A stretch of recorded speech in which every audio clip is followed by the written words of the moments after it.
This program is a presentation of UCTV for educational and non-commercial use only.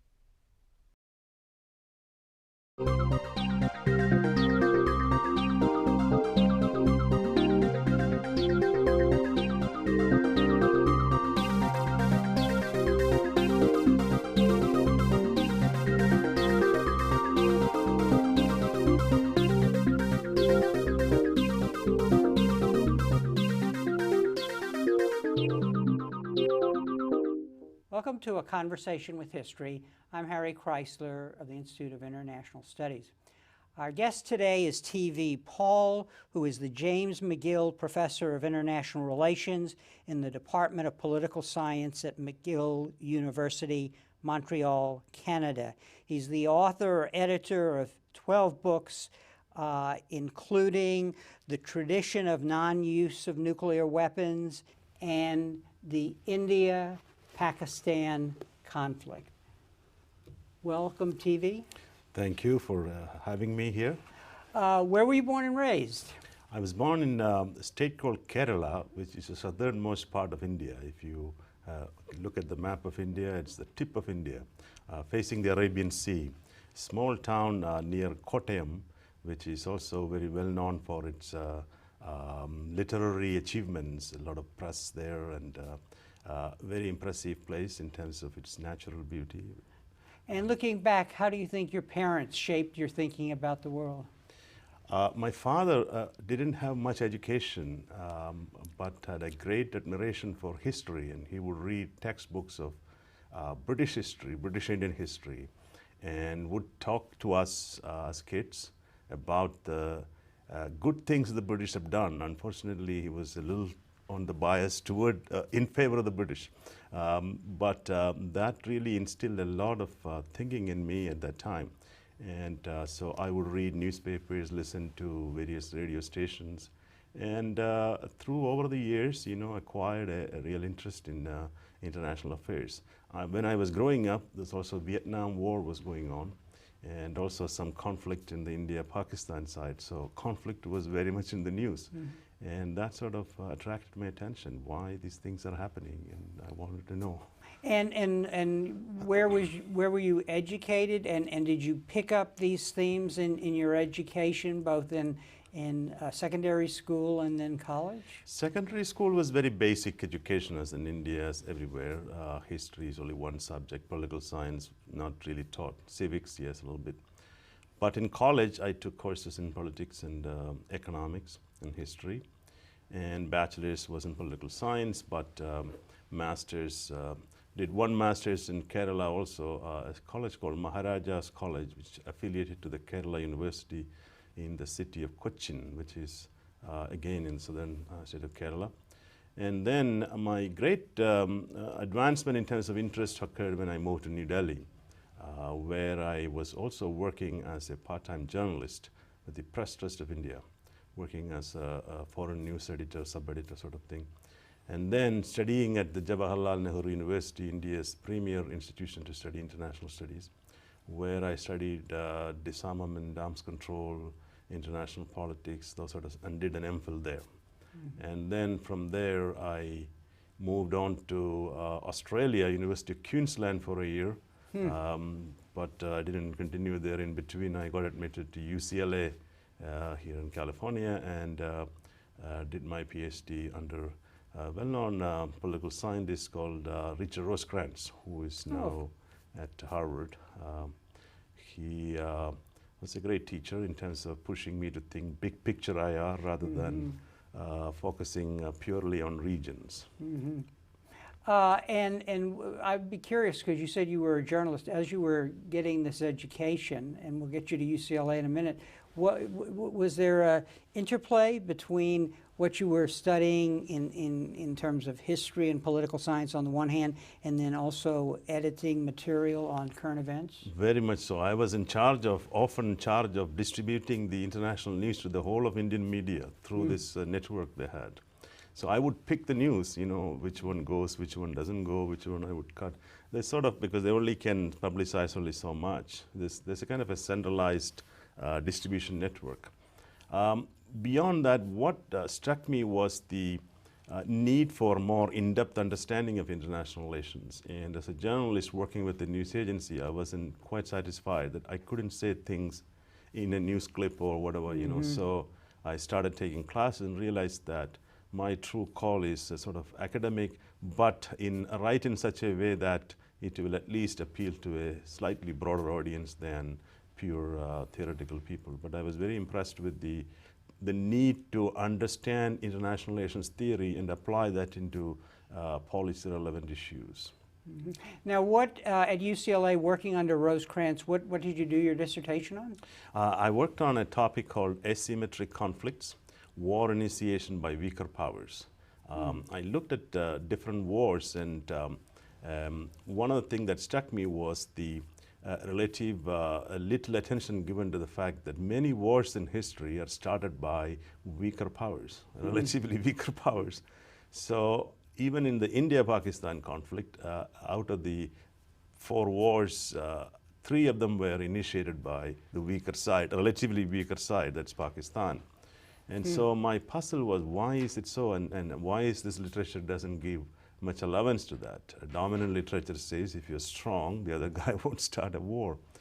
So then I looked back at history and I selected 7 cases from the 20th century, the Russo-Japanese War, the attack on Pearl Harbor, the Chinese intervention in Korea, the Egyptian offensive in '73, before that the '65 Pakistan offensive against India, then the Falklands. So I tried to look at some common threads, and I found that strategy that these smaller powers have matter a lot. They are looking for limited gains, territorial gains often, or they are not expecting major retaliation from the stronger side. So the calculations that they have affect their decision-making choices, and they try to circumvent the superior powers' material capabilities. Sometimes they could succeed, or they want to create what you call a fait accompli situation, as Sadat in 1973, forcing the other side to negotiate. Which came out as a book from Cambridge University Press and did very well as a work. Yeah, and it would seem to be a topic that's increasingly important today. Let's talk about international relations, because this background of yours is interesting in terms of actually covering events as a journalist or looking at the coverage of events. What have you gotten from international relations theory that you didn't have before you undertook your course of studies? I think the big issue for understanding world politics is whether theoretical tools are necessary or not. There is a group of people who would say international theory doesn't make any difference. You can just analyze. Always my inclination is there is a difference between description and analysis or explanation. I'm interested in explanation, but not in such a way that avoiding description to some extent, because you can't avoid that. I'm also interested in eclectic theorizing, which means I'm very uneasy with the notion of pigeonholing international relations theory as we have done in realism or liberalism or constructivism, because I see phenomena are much diverse, very difficult to say this exactly explains everything in international, or actually it shouldn't explain everything, but the fact that explanations sometimes have to tailor to particular topics, particular issues, particular contexts. And I think my big pitch has been look at the puzzle rather than just the paradigm. If the puzzle tells you that realism or the approach that we have in international relations is useful, use it, but not to say that there may be other puzzle that may require combination of approaches or even the application of another perspective. Now that makes you a little bit wishy-washy in the face of critics, but I think many disciplines are moving in that direction. Comparative politics, for instance, is a lot more puzzle-driven now. IR is not yet, because of our attachment to the core theoretical perspectives. So I do think that theory is needed. Without that, we will be describing events. Just because we don't have deep theoretical understanding today doesn't mean that we should abandon it. We should pursue At the same time, be sensitive to the weaknesses of theory. Theory is not everything. Theory cannot explain everything, but at the same time, approaches are needed, methodologies are needed. And this, I think, students should be aware that when they, even critical theory sometimes don't want to talk about it, but the point is that how else social science will advance. So it's a matter of appreciating and using some of the tools, and in my case, developing puzzles and explaining them. International relations is the study of international anarchy.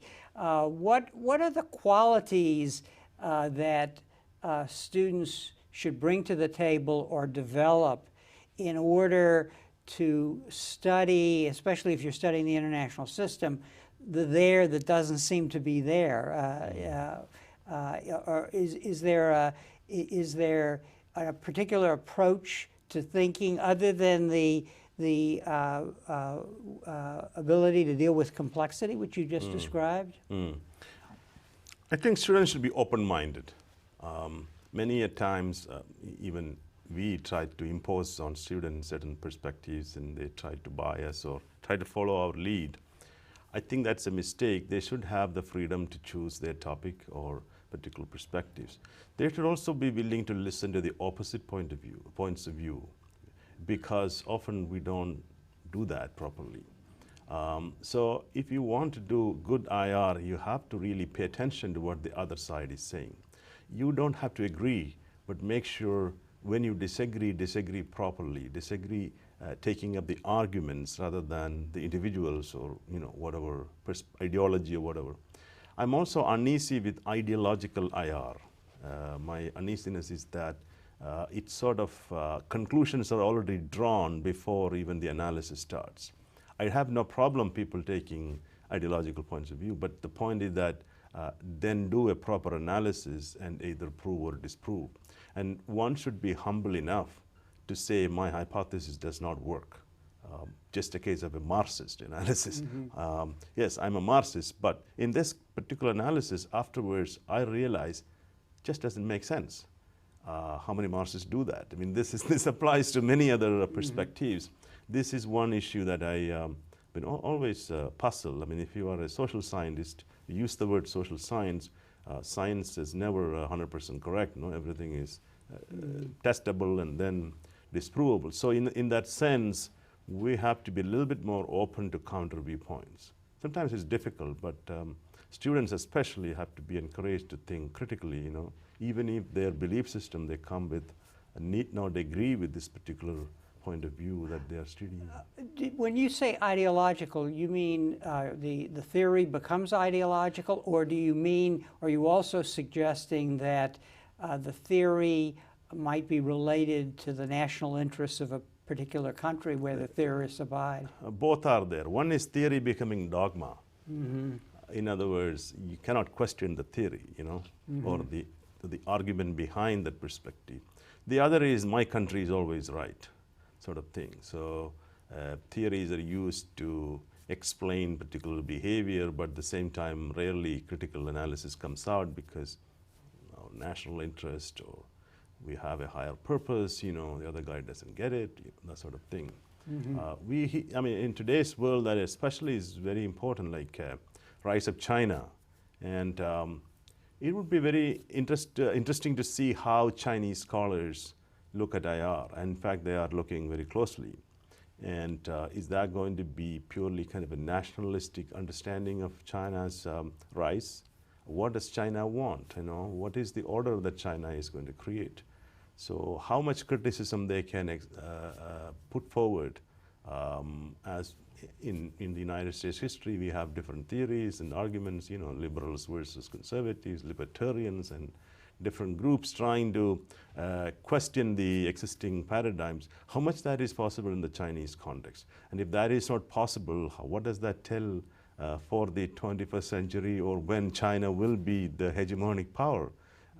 So I think it is very important that we socialize or help to socialize scholars, not just in the United States, but in emerging countries like China, India, or Brazil, about the need for hard thinking and ability to question established wisdom if those wisdoms are not going to do the right thing for world peace or disarmament or global order or whatever you are seeking. You suggested earlier that you had a background in history because of your father, and I would a little assume, bit. I can't say much, but I'm well, interested. but you were attuned to its Yes, importance. yes. So I would imagine for political scientists who do IR, history becomes very important. Absolutely. And interdisciplinary studies you've always suggested, but also what we call area or regional studies. Yes. So talk a little about that, because the granular data is sometimes very different from the elegant, simplistic domain of theorizing.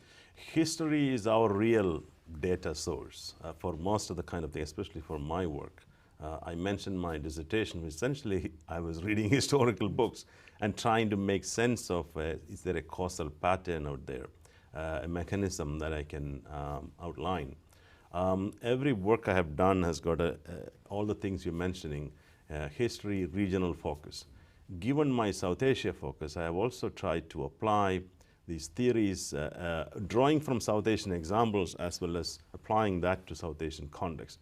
I think it is a bit of a weakness of South Asian studies, especially in the international relations area. Very few deep scholarly works are done, even in India. Unfortunately, a lot more focus is on Indian foreign policy or day-to-day issues. As a result, we don't get a broader picture of why certain things are happening. For instance, why did India acquire nuclear weapons after 25 years grappling with it?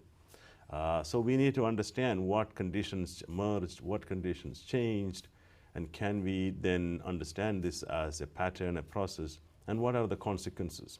So for me, this region, South Asia, gives me a lot of ammunition for understanding international politics, even though some of the things are specific to the region, but there are a lot of commonalities with other regions. And it's in looking at your book on Pakistan-India conflict, which we'll talk about in a minute, there is an important interplay between domestic politics and international politics. Absolutely. And how does one prepare to pursue that, basically, as a scholar? It is a big challenge because there is a tendency to ignore one dimension, or the unit level dimension as we call it, to the broader systemic or subsystemic context, which is the regional or international level. My effort in this particular volume was to bring together a group of scholars, ask them what really is causing the persistence of this conflict. It has been over 60 years, it's going on. It doesn't look like there is an end point in sight. It has ups and downs. You have wars, you have crises, militarized crises, sometimes very intense. And now these are nuclearized powers. And there is this asymmetric war going on. Insurgents enter Indian side of Kashmir, engage in a kind of conflict. Sometimes India shoots back. And as you noticed last year, there was a major attack on Mumbai. Trained insurgents or terrorists, if you want to call them, from Pakistan entering through the Arabian Sea. This generated intense pressures to react. They didn't use any kind of military resort, but the point is that the relations are now really in a low level. They're trying to force some kind of negotiations, but it's not working. So the rivalry has deep causes. And the question is, what are those deep causes? And there I do see the rivalry is caused by both international and domestic level forces, factors. And let me first let me show the book that we're talking about, the India-Pakistan conflict, which you edited, An Enduring Rivalry. And let me ask this question before we get into the causes. Does a book like this contribute to the policy debate? I'm asking you a bigger question. To what extent do theoretical studies based in case studies, do they inform how we should think and act in our policy decisions? Absolutely.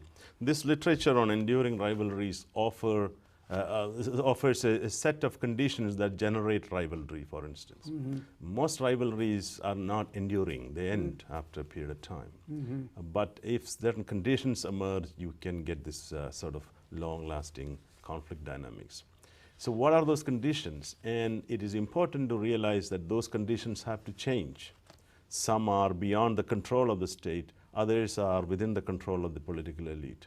They may have to take certain actions, certain steps, but sometimes whatever they do don't seem to work. This happens in the India-Pakistan conflict because in 1999, the Pakistani Prime Minister Nawaz Sharif, civilian leader, and Indian Prime Minister at that time, Mr. Bajpai, had a meeting in Lahore, which the Pakistani military simply could not stand because they somehow thought there could be peace breaking, and the military thwarted that by starting the Kargil War. There, you see the domestic politics of Pakistan entering into this dynamics. So why is that so? I mean, because military is a stakeholder in the Pakistani context. They have their understanding of what kind of peace they want. If the civilians are talking in a different kind of peace, they are afraid they will not support that peace. So this domestic dimension is also helped by international dimension. Today, for instance, in the Afghanistan-Pakistan context, the intervention of external powers is a major factor in the way the conflict has evolved, starting with the Soviet invasion, then the American counter offensive supported by Pakistan, and the way the conflict ended in 1989.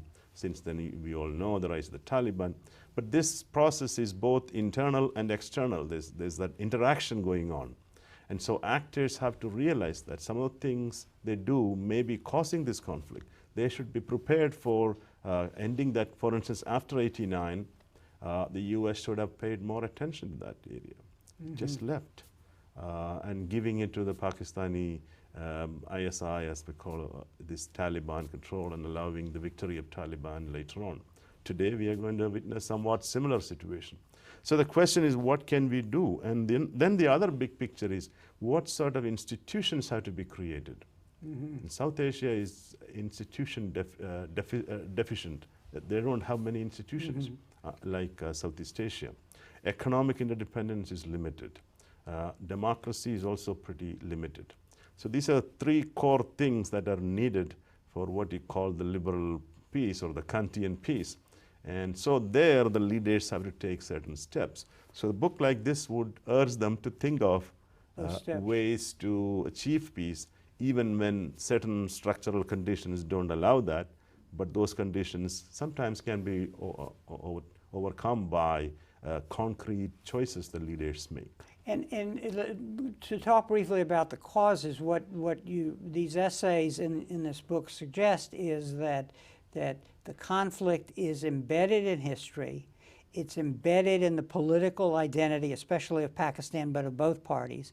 It is embedded in irredentism, where there is disagreement about where the border should be, especially with regard to Kashmir. So and then over time, institutions build up that have a vested interest in continuing these conflicts going.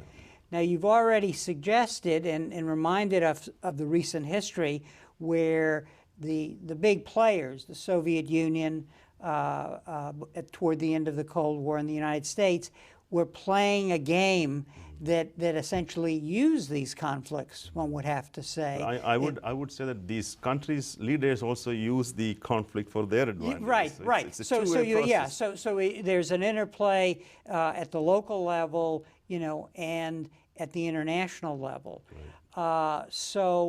And then, of course, the other thing, which we'll talk about in a minute, is the technology drive produces a situation where both parties come to have nuclear weapons. So you really create a tinderbox, a situation of great volatility. Right.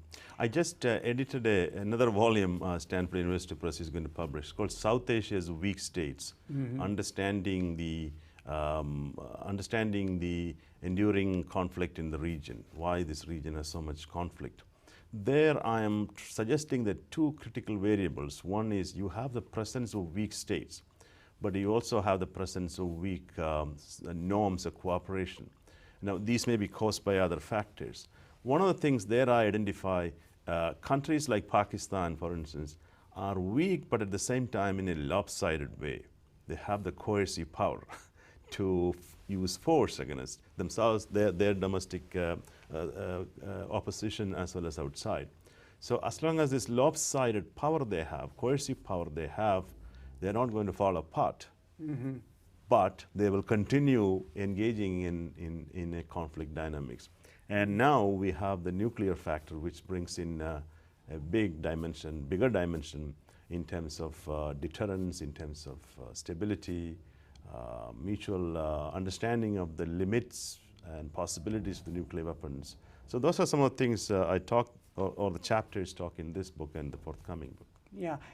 Now you're raising an interesting question as we talk about the domestic politics and the role of the Pakistani army in making difficulties for a settlement process, or the ISI, the Pakistani Army's intelligence unit, which was a key actor in supporting the Mujahideen, and which has been over time a key actor in supporting the Taliban. And the issue that it raises theoretically is, what are the units we're talking about? Because in IR we like to think, well, we've got Pakistan here and India there, but what really seems to be very important is the role of subgroups with power, as you just said, the power to coerce. Yes, that's a very interesting point that sometimes IR people don't recognize. That's where we need to look at the literature on civil-military relations. There was literature on garrison state, especially in the Latin American context. But there is a lot of IR ideas about interstate notions about power, about great power relations, about deterrence, all these things. But to understand Pakistan, it's impossible just to say it's all about international relations. Mm-hmm. It's a lot about the way international forces affected domestic structures, how Pakistan was trying to cope with this security dilemma that its elite thought it was facing from India. So partition takes place, then you have a short period of Muhammad Ali Jinnah, who was the founding father, literally for 1 year. No political party emerges properly, unlike in India, where Nehru helps the creation of a Congress party and sustaining institutions. So here it becomes a bureaucratic elite, and the bureaucratic elite just had no understanding of democracy. Over a period of time, military takes over, and the military creates a sort of a garrison state. And then you have all these conflicts. In order to fight these conflicts, they created these subcategories like the intelligence unit, and later on supporting the non-state actors to fight in Kashmir. And it created a huge establishment where, as you said, multiple stakeholders, and the civilians occasionally win power. They try to control. It's always a hybrid system. Even today, there is a civilian government, but they don't have the actual power when it comes to national security decisions. This, I think, has to be understood in the context of its domestic politics and within the dynamics of the regional and the importance China and the United States play. And they tend to sometimes support the military because that is the most interesting or important actor in the Pakistani society. Mm-hmm. So there is that dynamics which it cannot break that dynamics, even though today the United States would like to see the civilian government becoming stronger, but the military is the one that is going to fight in Waziristan or in other parts of border with Afghanistan. We're doing this interview at a time when President Obama is making critical decisions about Afghanistan. And the Afghan war is clearly intertwined with the situation in Pakistan, as we're coming to know in the press here. But in addition, the recent history of this conflict relates to India. The recent bombing, one of the recent bombings in Afghanistan was near the Indian embassy. So you're laying out here kind of an enduring conflict that did not cease to exist when the Cold War ended. And in fact, it was almost as if the conflict got new life after the pivotal event of 9/11, which changed the focus to terrorism. Talk a little about that. I mean, is there, you would, an IR person, one would think that when the bipolar world ended, that somehow these conflicts would come to a resolution.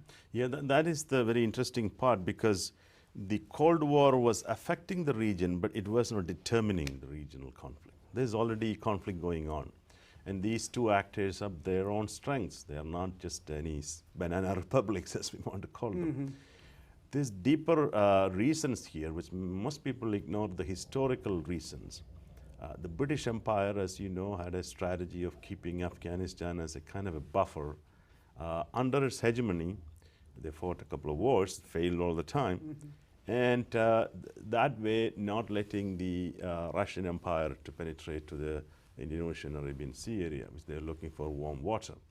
Now, the Pakistanis have sort of adopted this notion that Afghanistan should be under their control, or at least should not be closer to India.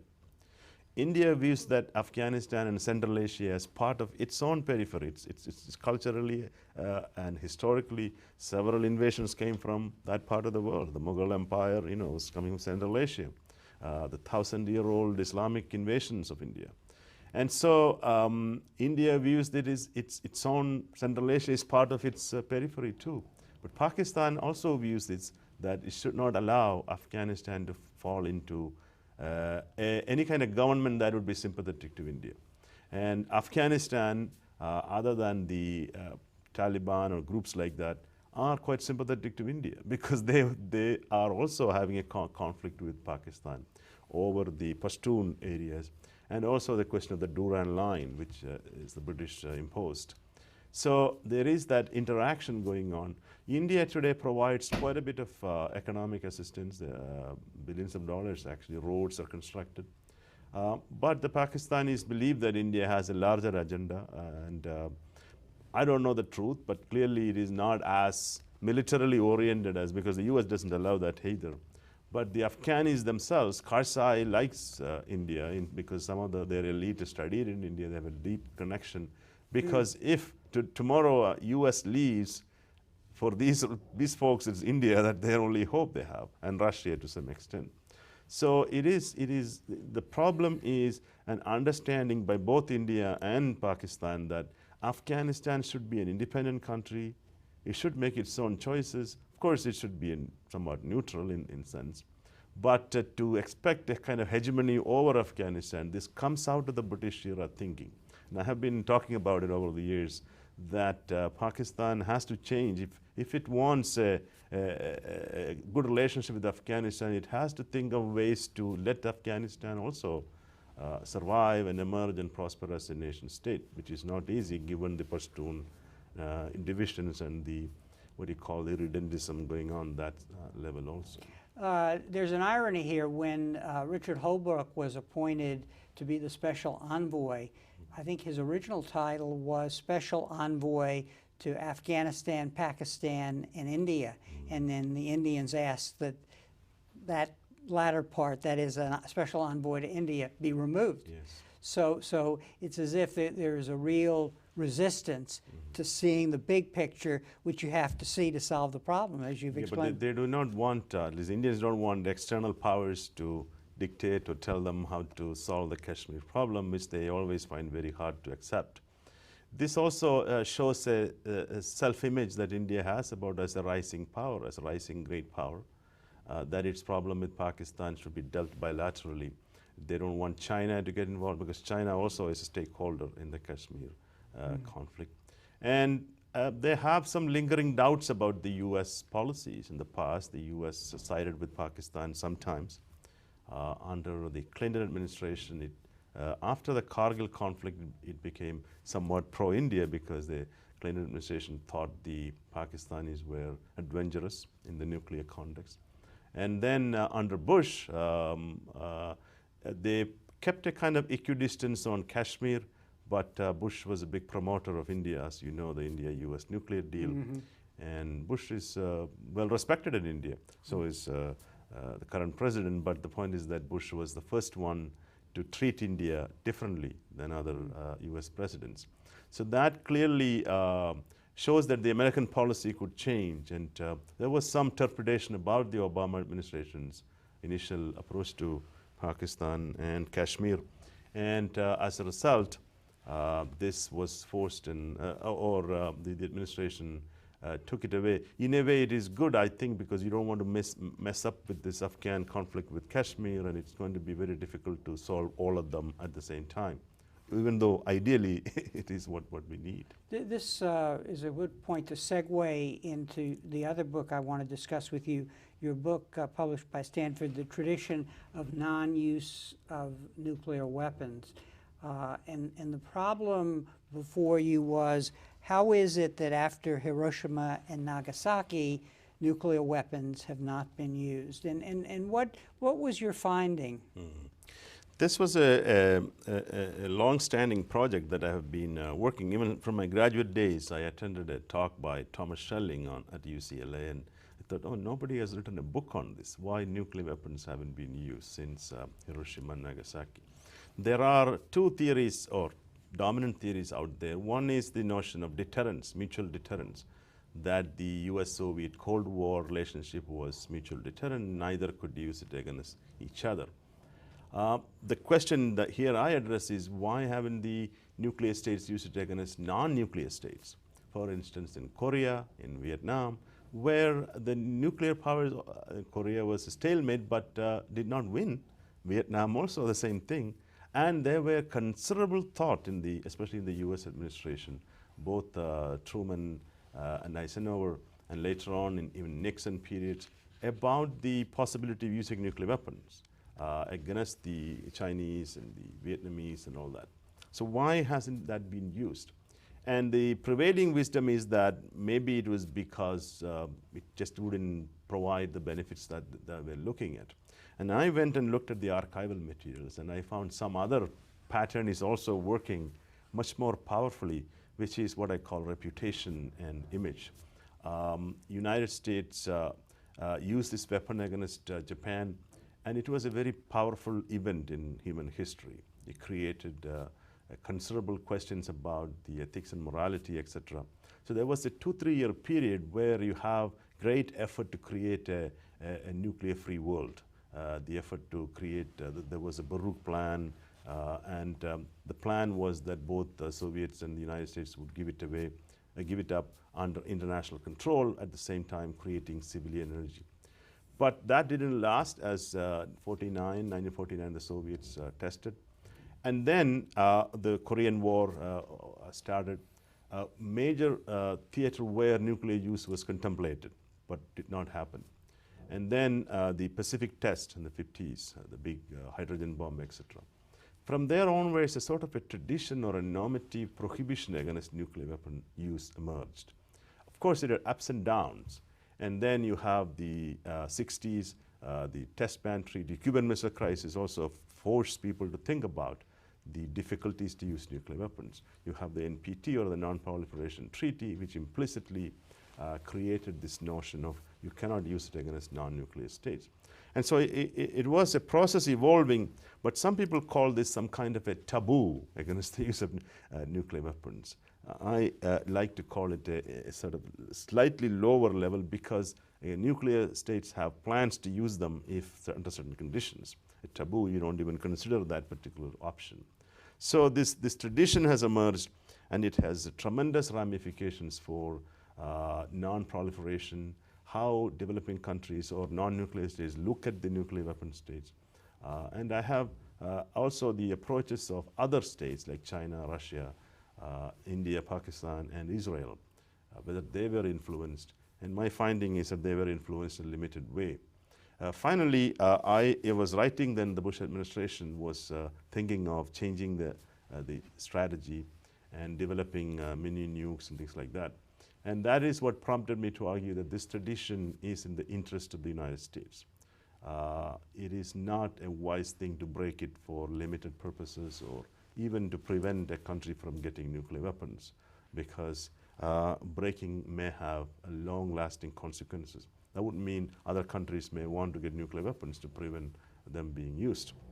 So the fact that it has both history in it, both theory in it, and some policy prescriptions, it's attracting some interest among scholars and policymakers, and hopefully it will have some more impact. And I do find the Obama administration is changing its policies in a way that I would like to see too. So clearly there is some sense among decision makers that we can't go too far with nuclear weapons or changing strategies in a world where complexity is emerging in a big way.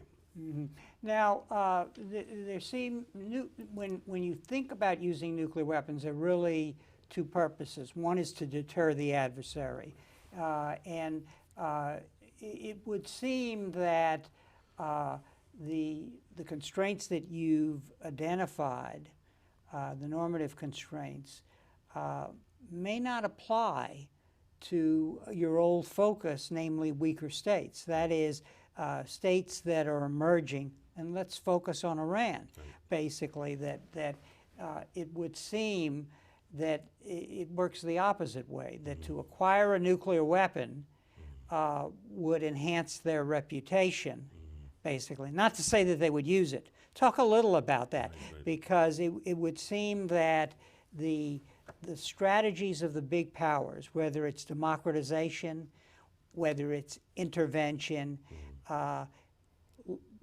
what lies behind it is the notion that we will intervene in your affairs. And these emerging states, such as Iran, see a nuclear weapon as a way to protect themselves from that. Right. This is a fascinating area if you want to look at the way Iran is approaching nuclear weapons, or this idea with the desire to prevent, like you said, intervention by others, and a deterrent against its regional power, especially Israel. Israel has nuclear weapons. But the outside world fears that Iran will break the tradition. Iran is not going to be bound by this notion of normative prohibition because it is not socialized into it, or it has ambitions to dominate the region. So even the Gulf countries, the Muslim countries themselves fear that Iranian nuclear weapons are bad news. Part of it is the fear that it is a revolutionary regime, and it makes, or its leaders make statements that are kind of revolutionary or challenging the status quo, or sometimes outright denial of the other side's existence, such as the Holocaust denial, etc. So it generates a lot of fear among the regional states. What if this country gets nuclear weapons? Right now, its capabilities are only conventional. Will it use it for purposes beyond deterrence? And that is also driving United States to some extent, but I think Israel truly believe, many Israelis truly believe that Iran will try to use this capability for its purposes beyond, or it will transfer weapon to non-state actors, etc. My reading is that it's maybe we are reading too much into it. We had revolutionary states before acquiring nuclear weapons. Stalin, Mao, and Mao had a cultural revolution. It's a pretty nasty one, no? We have North Korea today, which is also very unpredictable. The irony is that once countries get nuclear weapons, there is an initial period of uncertainty. They are not sure what this toy is quite tempting. And Pakistan, by the way, tried to use the toy to get Kashmir, as the Kargil was an effort. And even today, using that cover for the asymmetric war. But there is a point in time, leaders tend to realize there's only so much you can do with nuclear weapons. If you go too far, you are in trouble. You can use some point of view. But my own reading, the Iranians are going to take a little bit of time, but they are not going to be anything totally different from what we have witnessed historically. Because if they use nuclear weapons, there won't be an Iranian state. The other, Israel has 300, 400 weapons. Of course, it's mutual.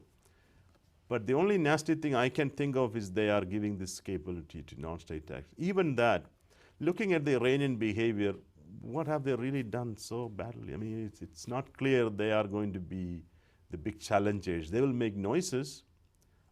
So in a sense, it is a socialization of the Iranian elite that is needed. That would mean a lot more interaction with them, Western scholars as well as others who have experienced the nuclear weapons say, these are the things you can and you cannot do.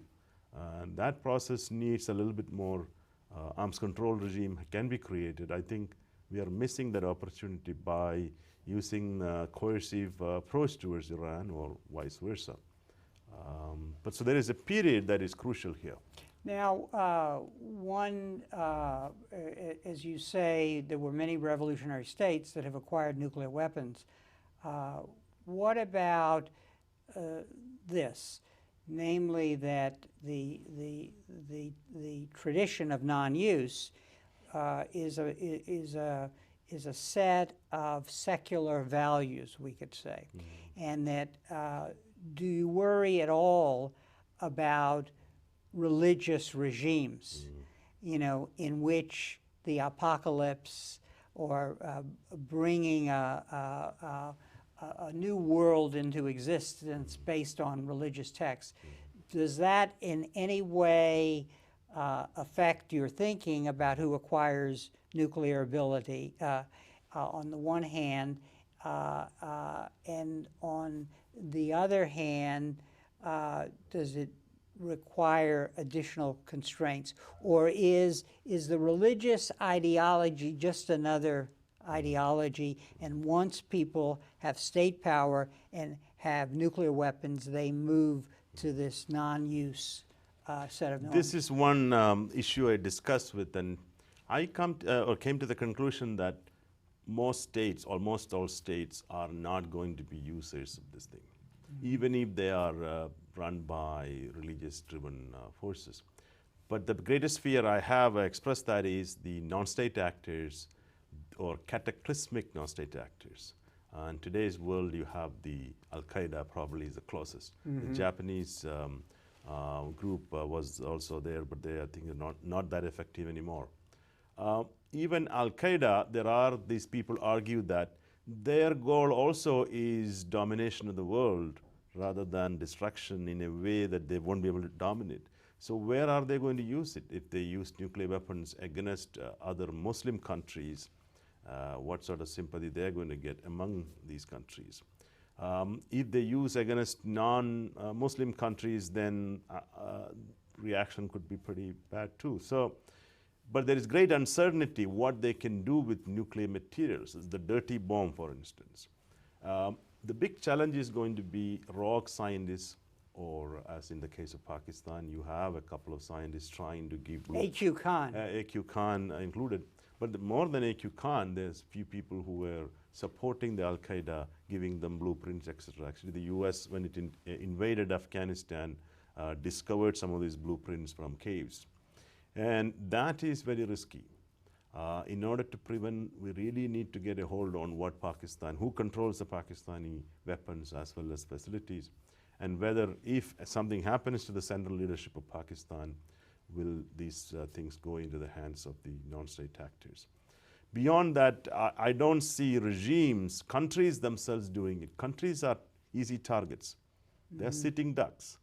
If tomorrow, say Pakistan or Afghanistan leaders we know did something really nasty, you can engage in a strike that will finish them off, no? So in that sense, what they would do is elements may support these non-state actors. But it is not as easy as we think that even in that case to develop a proper usable nuclear weapon and engage in maximum damage, because you need certain altitude, you need certain kind of technology to achieve that. So far as we know, not many groups have done or achieved that, but future is unpredictable as technology is evolving. I know you're working on a new book on globalization and national security, and you're head of a project at McGill working on that. What do you see in globalization after the economic collapse that might threaten some of the certainties that we've developed about national security, about non-use of nuclear weapons, and so on? Is it primarily the empowerment of non state actors with malicious purpose because of their ideology? We were actually testing, a colleague of mine, Norman Rifsman and myself, testing some of the propositions that were developed during the globalization or the intensified globalization era since the end of the Cold War, basically. Trying to, some people argue that this national security aspect of state is no longer important. Countries are becoming less interested in security, so reducing their military forces, spending, they are using international institutions, non-state private security force, etc. There is a big literature in international relations trying to argue that the state is pretty much weakened as a result of globalization. And then these non-state actors such as Al-Qaeda and terrorists are equally playing a big role in the way world politics is conducted. So our testing was conducted on different regions and different issue areas and looking at major states such as the United States, China, Russia, and looking at regions where European Union, Latin America and South Asia, where how globalization has affected their security calculations. What we find is that after the end of the Cold War, there was a period of retrenchment.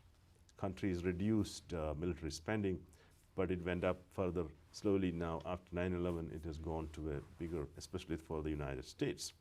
There are some subtle changes taking place, a lot more use of private security providers, a lot more emphasis on fighting transnational crimes and terrorist groups, etc. But still the big picture spending for the big powers is still non-traditional military capability. Aircraft carriers and the big aircraft, and the Chinese are also developing these things. So our reading is that globalization, that phase of globalization has not affected as much as we thought it did. States are adapting, and this national security state is alive and kicking. It is not going away anytime soon. Now we talk about deglobalization since the collapse in the financial industry. What we are witnessing is that even after this deglobalization, the military spending is still going on because security issues have emerged, increased in some sense. And I don't see the emerging powers like China or India reducing military spending. In fact, globalization has helped them acquire more wealth, and that wealth is being now transferred in a limited way to their military acquisitions. India is building or acquiring aircraft carriers, submarines. China is doing a lot more. And this shows that the national security state is a very powerful state. It is the core function of the state. Although there are fewer wars today, that's probably affected partially by globalization. Or the end of the Cold War, things have changed about the notion of warfare. But at the same time, one has to be cautious. I'm very cautious on the subject of countries will simply give up this notion of fighting wars and things like that. We need to create more proactive institutions, economic structures, and in the developing world, a number of weak states are still in existence where the hub of conflict continues. So do we have instruments? Using the traditional instruments sometimes very difficult. Our conclusion there also is that countries have to take a lead role instead of abandoning the notion of security, but define security in a broader way, not just interstate security. So beyond national. Beyond national, but countries still have to take the lead because we don't have any parallel institutions, even the United Nations, enough to give the power that is needed to transform world politics. Does the Non-Proliferation Treaty with proper adaptation, is it a path to continue down in order to continue this non-use of nuclear weapons? I think it is definitely an important element of it. And today we are talking about strengthening that treaty. Obama administration has come up with a number of provisions, arguments about how to strengthen the treaty. There are only 3 or 4 holdouts, India, Pakistan, Israel, and North Korea now, and Iran, of course, is violating it as a member, but I don't think it has withdrawn from the treaty. So the treaty has done some good, but the treaty has this bargain between nuclear haves or nuclear have-nots. That's the 6 or the 5 established nuclear powers who are allowed to keep their nuclear weapons under this treaty. And that is precisely where the non-nuclear states are questioning that logic. The nuclear states haven't reduced in a big way, although since the end of the Cold War there is some reduction. But one of the commitments they made under Article 6, that progressively they will reduce and create a nuclear-free world. This is the first step. NPT is only one step. In return, they're asking the non-nuclear states, don't get them. We are not going to, implicitly they're telling, we are not going to attack you, but you don't get them. But the nuclear states haven't followed through their side of the bargain. This has become a big issue. The NPT has to be reviewed every 5 years. And the last review conference, there was no successful resolution at the end. Usually they pass a resolution because the non-nuclear states questioned the whole thing. Today, Obama administration is focusing on that by connecting the arms control with Russia and also bringing in other states, create a more comprehensive understanding of a non-proliferation treaty itself, and supporting the various components of it, which now include also the CTBT, which is the Comprehensive Test Ban Treaty, Fissile Material Cutoff Treaty, etc.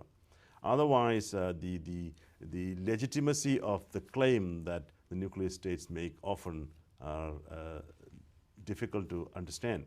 But even with that, I think we need further steps. Further steps could be a kind of a virtual nuclear world where capabilities could be there, but they should disassemble them, de-alert them, take them away, but it's a long way. But clearly a reduced US-Russia nuclear capability would help a lot. And I think they're talking about 1,000 warheads between the two. One final question requiring a brief answer because we have limited time. What do you worry most about with regard to the overthrow of the non-use regime? It depends how and when and where it will happen. Like I cite some arguments suggest that one use may not be too bad. Because then the world will be forced to, like Chernobyl, like Hiroshima and Nagasaki. But my argument is that it's unpredictable. What if the use is in a condition where the other guy was clearly threatening the use or something, and that it didn't create much damage as we expected? And then the temptation, okay, maybe we need a weapon that can reduce this collateral damage that we are afraid of. So the big fear is that decision makers were not socialized into this notion of non-use, may try to attempt to use this for bargaining purposes without knowing that there is an escalatory process and accidental war taking place, especially in the regional context. That, I think, is a big worry for me in Korean Peninsula as well as in the India-Pakistan context and the Middle East. TV, on that note, thank you. We've covered a lot of material and very informative about some of the problems we're facing today. So thank you very much, but before I thank you, let me show your new book, Complex Deterrence Strategy in the Global Age, because in your previous book and in this book, you really go into many of the problems that are going to be merging as we move down the path of strengthening non-use. Thank you very much for being here today. Thank you very much. It's a great pleasure talking to you. And thank you very much for joining us for this conversation with history.